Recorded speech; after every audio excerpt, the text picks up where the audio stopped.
ग्राम प्रधान का चुनाव कैसे होता है? जी हाँ, नमस्कार दोस्तों, मैं अमित कुमार मौर्य और आप देख रहे हैं Maurya technical support YouTube channel, जिसमें आपका बहुत बहुत स्वागत है। दोस्तों, इस वीडियो में हम जानेंगे कि ग्राम प्रधान का चुनाव कैसे होता है, लेकिन उससे पहले हम जान लेते हैं कि ग्राम पंचायत क्या होती है और ग्राम प्रधान कौन होते हैं। तो ग्राम पंचायत जो होती है वो भारत में जो स्थानीय स्वशासन व्यवस्था है, इसका सबसे निचला स्तर है। भारत में 3 स्तर की शासन व्यवस्था चलती है। सबसे ऊपर होता है केंद्र सरकार, ठीक है, जो कि भारत के स्तर पे है। दूसरी होती है राज्य सरकार, जो कि राज्य का स्तर पे चलती है। और तीसरी होती है स्थानीय स्वशासन, ठीक है, जो कि नगर निगम, नगर पंचायत या नगर पालिका परिषद या ग्राम पंचायत, ये सब जो है वो स्थानीय स्वशासन के अंतर्गत आते हैं। और इन्हें संविधान के अनुच्छेद 143 में रखा गया है। और संविधान में इसे 73वां संविधान संशोधन अधिनियम 1992 के तहत जोड़ा गया है। यानी कि जो स्थानीय स्वशासन है वो एक संवैधानिक संस्था है, ठीक है। अब बात करते हैं ग्राम प्रधान की। तो जो ग्राम पंचायत होते हैं, इसके प्रमुख को मुखिया या फिर ग्राम प्रधान कहा जाता है। जो मुखिया या ग्राम प्रधान होते हैं वो उस पंचायत की जनता द्वारा, उस पंचायत के मतदाता द्वारा सीधे तौर पर वोट के द्वारा चुने जाते हैं, ठीक है। और इनका मुख्य कार्य होता है, जो ग्राम पंचायत होता है उसमें विकास करना, उसके विकास कार्यों को देखना और सही तरीके से कार्य करना। अब बात करते हैं कि ग्राम प्रधान का चुनाव कैसे होता है। तो ग्राम प्रधान का जो चुनाव होता है वो राज्य चुनाव आयोग के द्वारा करवाया जाता है, ठीक है। भारत में 2 तरह का चुनाव आयोग है।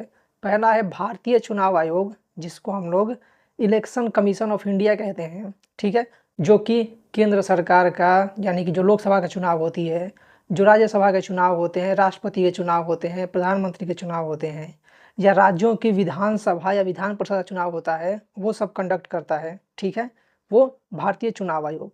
एक होता है राज्य चुनाव आयोग, ठीक है।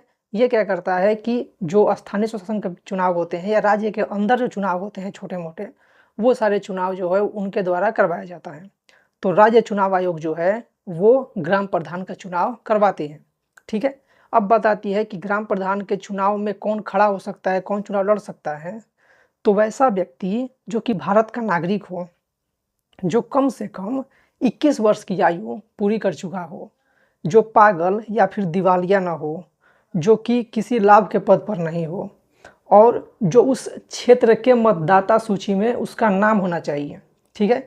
यानी कि अगर मैं अगर किसी पंचायत का चुनाव लड़ना चाहता हूँ, वहाँ के ग्राम प्रधान का या मुखिया का, तो ये ज़रूरी है कि उस जो वो गांव है, जो वो क्षेत्र है, जो पंचायत है वहाँ का, उसके वोटर लिस्ट में मेरा नाम होना चाहिए, ठीक है, तभी वो व्यक्ति वहाँ पे चुनाव लड़ सकता है। इसके बाद अगर वहाँ पे कोई आरक्षण लागू होती है, कोई आरक्षण वहाँ पे लगाया गया है, जैसे कि अगर कोई व्यक्ति, कई जगहों पर होता है कि वहाँ के प्रधान जो होंगी वो महिलाएं ही होंगी, महिला ही खड़ा हो सकती है, या फिर अनुसूचित जाति, अनुसूचित जनजाति के लोग खड़े हो सकते हैं। तो अगर ऐसा कोई नियम वहाँ पे लगता है तो वो भी लागू होगा, ठीक है, वो भी फॉलो होना चाहिए। मतलब उस जाति का रहेगा या महिला रहेगा तभी चुनाव लड़ सकता है, ठीक है। अब अगर बात करते हैं कि चुनाव होता कैसे है, तो सबसे पहले तो जो व्यक्ति चुनाव लड़ना चाहता है, वो जब राज्य चुनाव आयोग घोषणा करता है नामांकन करने के लिए, तो वो व्यक्ति अपना नामांकन कर सकता है। नामांकन करने के बाद स्क्रूटनी होती है। स्क्रूटनी का मतलब है कि जो वो डिटेल देता है उसको वेरीफाई किया जाता है और उसके आधार पर आवेदन को स्वीकार या अस्वीकार किया जाता है, ठीक है। इसके बाद चुनाव प्रचार होते हैं, ठीक है। और चुनाव प्रचार में वो व्यक्ति अपने पूरे पंचायत में घूम के लोगों को बताता है कि आप हमें वोट दीजिए, हम आपका ये काम करेंगे, वो काम करेंगे, विकास करेंगे, ठीक है। इसके बाद जो मतदान होती है, एक दिन की एक मतदान की तिथि होती है, उस दिन सभी लोग वोट डालते हैं। इसके बाद वोटों की गिनती होती है और उस गिनती में जिस व्यक्ति को सबसे अधिक वोट मिल जाते हैं, ठीक है, यानी कि जो लोग मुखिया का चुनाव लड़ रहे हैं, मान लीजिए 5 लोग मुखिया का चुनाव लड़ रहे हैं या ग्राम प्रधान का चुनाव लड़ रहे हैं, तो जिनको सबसे ज़्यादा वोट मिल जाएगा वो ग्राम प्रधान बन जाएगा, ठीक है। तो इस तरीके से जो ग्राम प्रधान होते हैं उनका चुनाव होता है। तो अगर हम सीधे और आसान शब्दों में समझें तो ग्राम प्रधान का जो चुनाव है वो राज्य चुनाव आयोग के द्वारा कंडक्ट किया जाता है, ठीक है।